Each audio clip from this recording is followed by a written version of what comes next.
मेरो है गोपाल मेरो है, गोविंद मेरो है गोपाल मेरो है, गोविंद मेरो है गोपाल मेरो है, गोविंद मेरो है गोपाल मेरो है, श्री बांके बिहारी नंदलाल मेरो है, श्री बांके बिहारी नंदलाल मेरो है, गोविंद मेरो है गोपाल मेरो है, गोविंद मेरो है गोपाल मेरो है।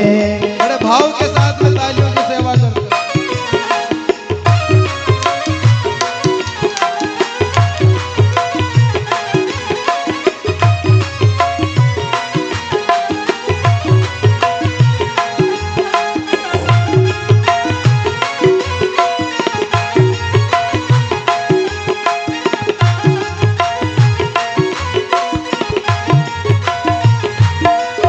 गोविंद मेरो है गोपाल मेरो है, गोविंद मेरो है गोपाल मेरो है, ये वो तो दाऊ जी को भैया नंदलाल मेरो है, वो तो दाऊ जी को भैया नंदलाल मेरो है, ये वो तो गाय को चरैया गोपाल मेरो है, वो तो गाय को चरैया गोपाल मेरो है, गोविंद मेरो है गोपाल मेरो है, गोविंद मेरो है गोपाल मेरो है।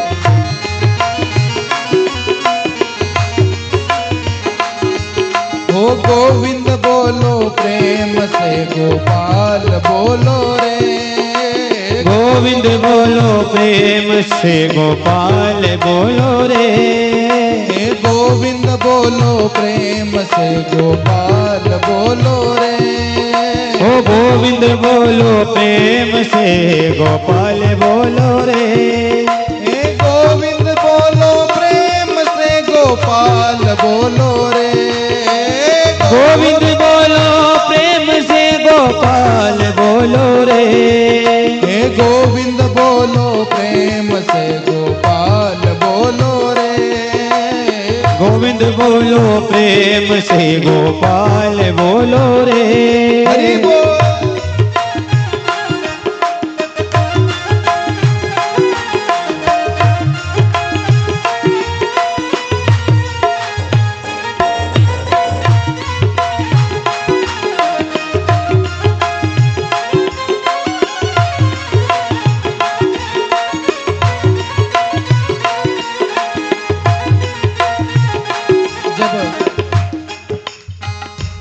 सुना शंड और अमर्क ने कि आश्रम में गोविंद मेरो है गोपाल मेरो है हो रहा, तुरंत दौड़ करके गए हिरण्यकश्यप के पास में और कहा बोले भगवान संक्रमण फैल गया। पहले तो केवल प्रहलाद कहता था गोविंद मेरो है गोपाल मेरो है, लेकिन आज तो पूरा का पूरा आश्रम ही गा रहा है। क्या गा रहा है? गोविंद मेरो है गोपाल मेरो है, गोविंद मेरो है गोपाल मेरो है।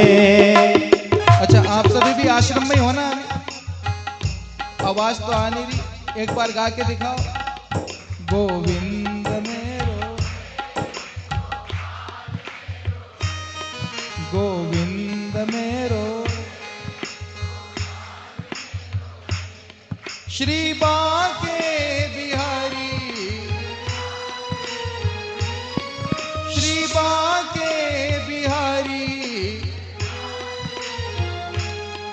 गोविंद मेरो है गोपाल मेरो है। गोविंद मेरो है गोपाल मेरो है।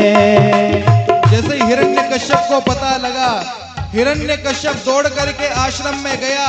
आश्रम में जाकर के प्रहलाद जी को पकड़ करके और घसीट करके घर में लेकर के आया और कहने लगा, तू बड़ा कहता है गोविंद मेरो है गोपाल मेरो है, तो बता कहां है तेरा गोविंद, कहां है तेरा गोपाल। प्रहलाद जी ने कहा, बोले पिताजी आपका तो प्रश्न ही गलत है। अरे कहां नहीं है गोविंद, कहां नहीं है गोपाल। प्रत्येक कण कण में ठाकुर जी विद्यमान है। गोविंद मेरो है गोपाल, गोविंद मेरो है गोपाल मेरो है।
किधर है तेरे भगवान?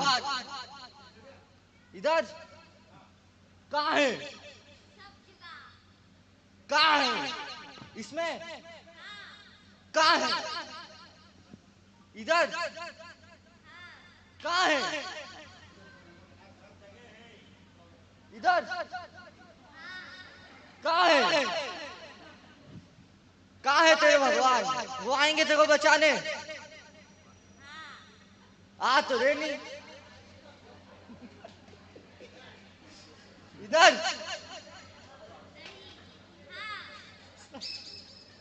इधर कहाँ है? सब जगह। इस खंबे में कहाँ है?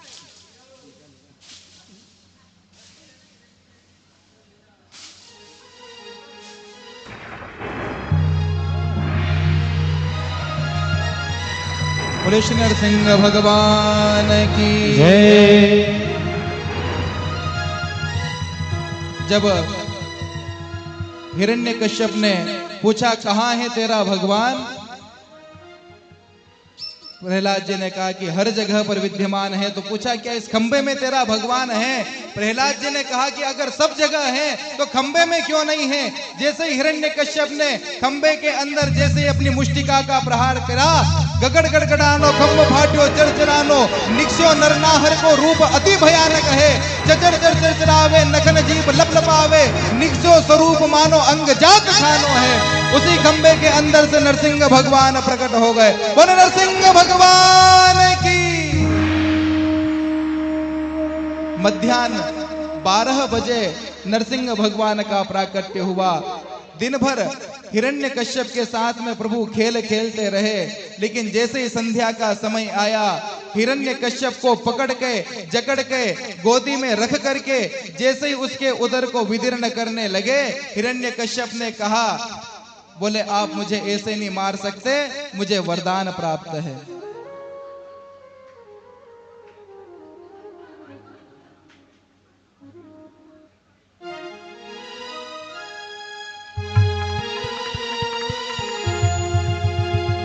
प्रभु ने पूछा कि बोल तेरे क्या क्या वरदान हैं। सबसे पहले कहा, बोले मुझे वरदान मिला है न भीतर मरूंगा ना बाहर। भगवान ने कहा कि जरा आंख खोल करके देख कहां बैठा है। बोले भगवान न तो भीतर हूं ना बाहर हूं, दहलीज के ऊपर बैठा हुआ है। फिर पूछा, बोले भगवान ना ऊपर मरूंगा ना नीचे। भगवान ने कहा जरा आंख खोल करके देख कहां बैठा हुआ है। बोले कुछ नहीं भगवान, आपकी गोदी में हूं, ना ऊपर हूं ना नीचे। फिर कहा न दिन में मरूंगा न रात में। भगवान ने कहा देख कौन सा समय है। बोले भगवान संध्या का समय है। बोले न अस्त्र से मरूंगा न शस्त्र से। भगवान ने कहा कि चिंता मत कर बेटा, तेरी व्यवस्था अलग से ही करके लेके आए हैं। नखाग्र भाग अपने पहले से बड़े बड़े हैं। बोले ना मनुष्य से मरूंगा न जानवर से। कहा कि एक बार आंख खोल करके दो क्या हूं मैं। बोले भगवान आधे तो मनुष्य हो और आधे सिंह हो। बोले भगवान मैंने वरदान मांगा था कि 12 महीनों में से 1 महीने में नहीं मरूंगा। भगवान ने कहा कि तू चिंता मत कर बेटा, तेरे लिए 13वां महीना स्पेशल बनाया है। कौन सा? पुरुषोत्तम मास। लेकिन अब की बार हिरण्यकश्यप हंसने लग गया साहब। बोले एक वरदान तो मुझे ऐसा मिला है जिसका कोई तोड़ ही नहीं हो सकता। बोले कौन सा वरदान है? बोले भगवान मैंने वरदान मांगा था कि ब्रह्मा जी के द्वारा रचित सृष्टि में किसी भी जीव से न मरूं। अब क्या करोगे? भगवान ने कहा कि भैया ब्रह्मा जी को बनाने वाले भी अपन हैं, ब्रह्मा जी हमको क्या बनाए। जब सारे के सारे वरदान सिद्ध हो गए तब भगवान ने नखाग्र भागों से हिरण्यकश्यप के उदर को विदीर्ण कर दिया और हिरण्यकश्यप की आंतों को निकाल करके अपने गले में धारण कर लिया। भयंकर विकराल रूप श्री ठाकुर जी ने अपना बनाया।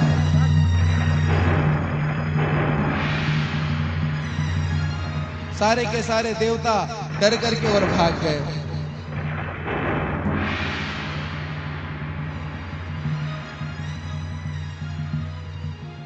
कोई भी श्री ठाकुर जी के समीप में जा नहीं रहा है।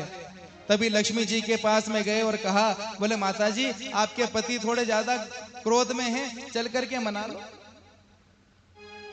तुरंत माता लक्ष्मी ने 16 श्रृंगार धारण करके और हाथ में पूजन की थाली तैयार करके जैसे ही प्रभु के पास में पहुंची, चरणारविंद से आरती फेरना जैसे प्रारंभ किया और जैसे ही मुखारविंद का अवलोकन किया, थाली वहीं फेंक करके और दैया मैया करके और भाग गए।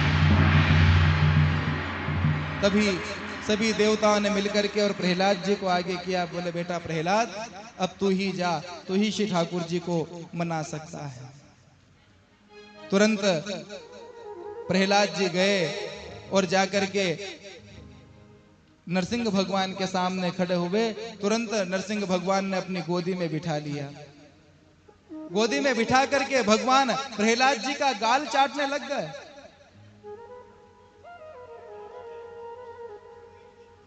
गाल चाट रहे हैं। नरसिंह भगवान की आंखों में भी आज आंसू आ गए। बोले बेटा तेरा अपराध ही क्या था? भगवान का नाम लेने का ऐसा फल तुझे प्राप्त हुआ है। मुझे क्षमा कर दे बेटा। लेकिन प्रहलाद एक बात बता, यहां पर सामने खड़े एक भी देवी देवता की इतनी हिम्मत नहीं हुई कि मेरे सामने आकर के 2 बोल भी बोल ले। लेकिन तुझ में इतनी ताकत कहां से आ गई है कि तू आकर के और मेरी गोद में ही बैठ गया? प्रहलाद जी ने कहा, बोले प्रभु जंगल में जब शेर आता है तो बाकी के जानवर तो डर करके और भाग जाते हैं, लेकिन जो शेर का बच्चा होता है वो खुश हो जाता है। बोले क्यों? मेरे पिताजी आ गए हैं। उसी प्रकार से भगवान आपने जो अवतार लिया है ये मेरे कारण ही तो लिया है। अगर मैं भी आपसे डरूंगा तो फिर क्या होगा?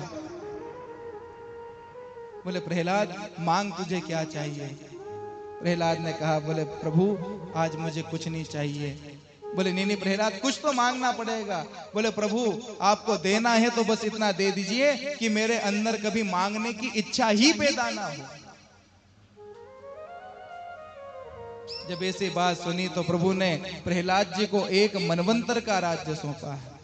ध्रुव जी ने मांगा था तो केवल 36,000 वर्ष मिले, लेकिन प्रहलाद जी ने जब कुछ नहीं मांगा तो एक मनवंतर, जितना कि एक इंद्र मनु का शासन काल होता है, इतना राज्य प्रभु ने दिया है।